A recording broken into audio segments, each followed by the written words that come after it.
The toughest thing about a breakfast show is things move so fast. You have very limited time to digest a number of conversations, which is easy enough when you're speaking about numbers, accountability, concepts, economic or political and the like, but much more difficult when you're speaking about such a personal human experience and deep loss as Glynis Horning bravely shared with us today.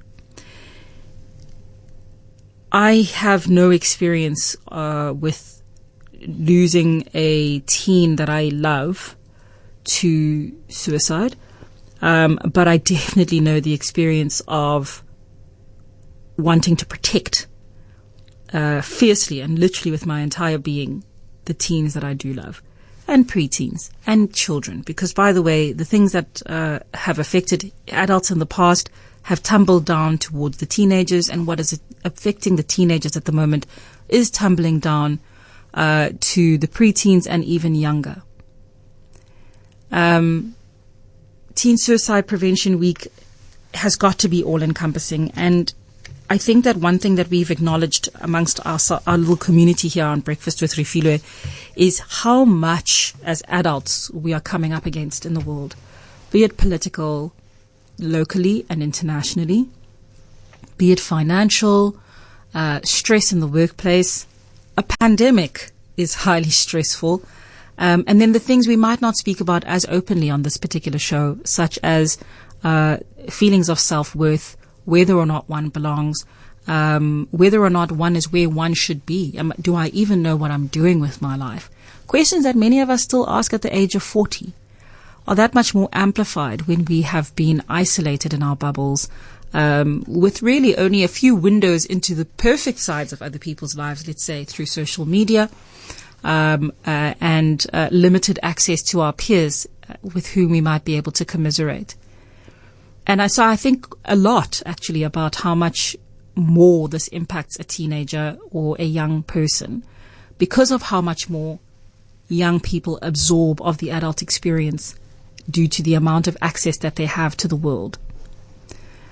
And while I have no advice to give, I can only empathize with and commiserate with you about my concerns.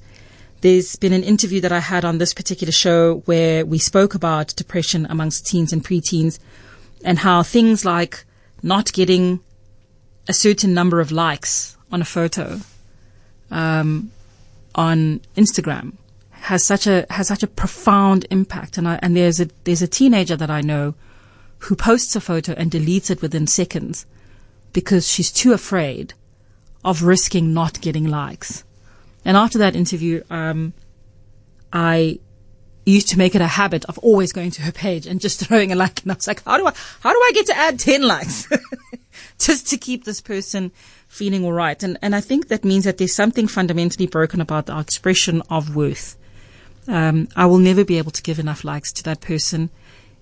Painfully, Glynis will never, with all the love that she has given to Spencer, will never be able to, might never have been able to fill whatever the void was that might have been created by the world around him, and that is not her fault, and possibly beyond all of our scope to do.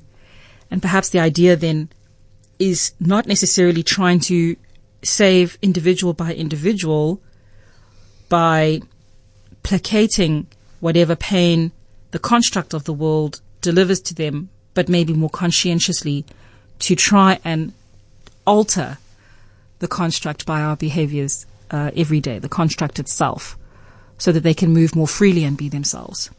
And I feel quite strongly about that. Breakfast with Refilwe Moloto on Cape Talk.